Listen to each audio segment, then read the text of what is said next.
जब भी stock market की बात होती है तो सबसे पहले निकल कर आती हैं जीसेक यील्ड। जीसेक यील्ड क्या होती हैं और इनका शेयर बाजार से क्या रिलेशन होता है। और जब भी अमेरिका में जीसेक यील्ड ऊपर की तरफ जाती हैं तो इक्विटी मार्केट नीचे की तरफ जाता है। जीसेक यील्ड को काफ़ी सेफर माना जाता है और ये गवर्नमेंट से डायरेक्टली लिंक होती हैं, इसलिए इनका डिफॉल्ट का चांस काफ़ी कम होता है। आज हम जानेंगे इस वीडियो में जीसेक यील्ड क्या होता है और जीसेक यील्ड का रिलेशन स्टॉक मार्केट से क्या है। और सबसे बड़ी बात, अभी इस टॉपिक को मैं क्यों लेकर आया, क्योंकि अभी जीसेक यील्ड में काफ़ी उथल पुथल देखने को मिली है। जीसेक यील्ड कभी 4% से नीचे हो जाता है और कभी 4.5% के आसपास आ जाता है और ये तक कयास लगाए जा रहे हैं कि जीसेक यील्ड 5% भी क्रॉस कर जाएगा। जीसेक यील्ड को हम गवर्नमेंट सिक्योरिटीज कहते हैं और गवर्नमेंट जो बॉन्ड इशू करती है वही जीसेक यील्ड कहलाते हैं।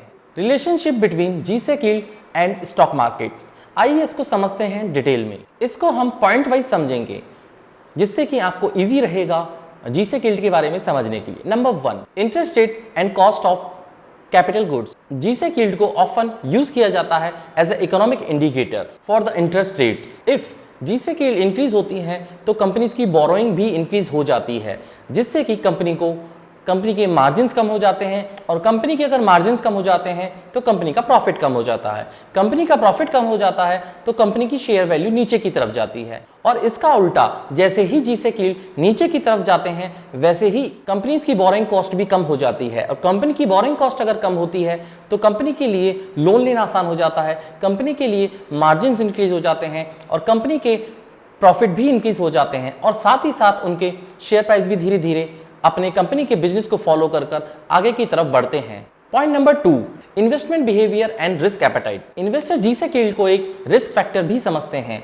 अगर जीसेक यील्ड इंक्रीज हो रही है तो इसका मतलब है कि स्टॉक मार्केट से पैसा निकलकर बॉन्ड मार्केट की तरफ जा रहा है और हायर यील्ड्स को काफी सेफर माना जाता है। और आपने देखा होगा कि इन्वेस्टर्स अपना पैसा स्टॉक मार्केट से निकालकर बॉन्ड मार्केट की तरफ फ्लो करते हैं। और इसका अपोजिट, अगर जीसेक यील्ड कम होते हैं तो स्टॉक मार्केट अच्छा रिटर्न देते हैं और अच्छा रिटर्न देने के साथ साथ बॉन्ड मार्केट से पैसा स्टॉक मार्केट की तरफ आता है। Point number 3, inflation expectation. G-sec yield या फिर गवर्नमेंट सिक्योरिटी यील्ड फ्यूचर की इन्फ्लेशन को भी रिफ्लेक्ट करती है।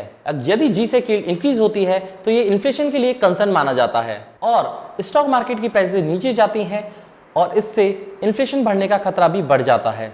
और यदि लो इन्फ्लेशन के कारण जीसेक यील्ड कम होती हैं तो स्टॉक अच्छे रिटर्न दे पाते हैं। अब हम बात करेंगे पॉइंट नंबर 4 की, जो काफी इंपॉर्टेंट पॉइंट होने वाला है, economic indicator. Yield curve analysis means अगर रिलेशनशिप निकाला जाए शॉर्ट टर्म और लॉन्ग टर्म यील्ड्स में तो ये फ्यूचर इकोनॉमिक एक्टिविटी को दिखाता है। अगर कर्व फ्लैट है या फिर नीचे की तरफ जा रहा है तो मान के चलिए इकोनॉमी का डाउन ट्रेंड स्टार्ट हो गया है, इकोनॉमी रिसेशन में जा सकती है। और अगर ये कर्व ऊपर की तरफ जा रहा है तो मानकर चलिए स्टॉक मार्केट अच्छे रिटर्न देने वाले हैं और इन फ्यूचर हम अच्छा करेंगे और एज अ इकोनॉमी हमारी अच्छी ग्रो करने वाली है। इकोनॉमिक इंडिकेटर का सेकंड पार्ट आता है market sentiments. G-sec yield actually investor के सेंटीमेंट्स को काफी इन्फ्लुएंस करते हैं। अगर गवर्नमेंट यील्ड्स में राइज होता है तो गवर्नमेंट को जरूरत पड़ती है मॉनेटरी पॉलिसी को टाइटन करने की, जो इक्विटीज को सेल ऑफ का शो दिखाता है। अब हम बात करेंगे जीसेक यील्ड में ग्लोबल फैक्टर्स को।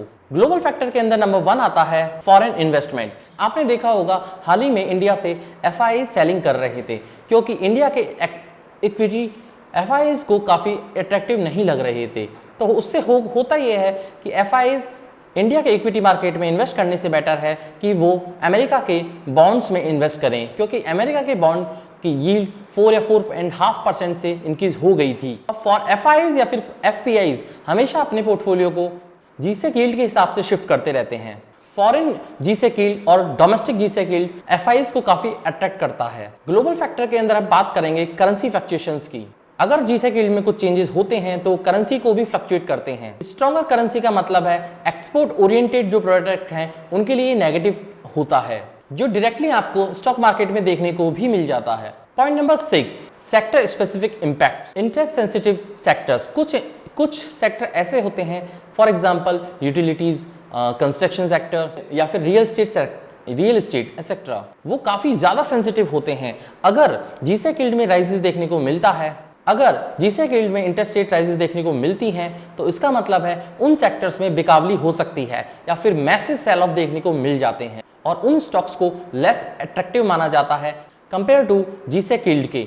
अब सेक्टर स्पेसिफिक में पॉइंट नंबर 2 है growth stock versus value stock. G-sec yield जैसे जैसे ऊपर की तरफ जाते हैं ग्रोथ स्टॉक पर ये काफी नेगेटिव इंपैक्ट करता है more than that value stock के, क्योंकि ग्रोथ स्टॉक ऐसे स्टॉक होते हैं जो मार्केट को पहले से ही डिस्काउंट करके चलते हैं या फिर प्रीमियम पर ग्रो करते हैं फ्यूचर एक्सपेक्टेशंस की अर्निंग को लेकर। अगर जीसेक यील्ड की रेट्स हायर होंगी तो उनकी प्रेजेंट वैल्यू को वो कम कर देते हैं और सीधी सीधे इससे इफेक्ट पड़ता है स्टॉक की प्राइस पर, इसलिए ग्रोथ स्टॉक की प्राइस नीचे गिर जाती है। तो आपको समझ में आ गया होगा कि जीसेक यील्ड का कितना गहरा संबंध है स्टॉक मार्केट से और इस रिलेशनशिप को समझना आपके लिए बहुत इंपॉर्टेंट है, क्योंकि अभी के मार्केट में जो हो रहा है, कभी अमेरिका में ट्रंप टैरिफ लगाते हैं, कभी चाइना टैरिफ लगाता है, तो उससे होता यह है कि जीसेक यील्ड के जो अमेरिकन गवर्नमेंट बॉन्ड्स हैं उनके यूएस के गवर्नमेंट बॉन्ड्स के यील्ड 10 ईयर यील्ड ऊपर नीचे हो रहे हैं।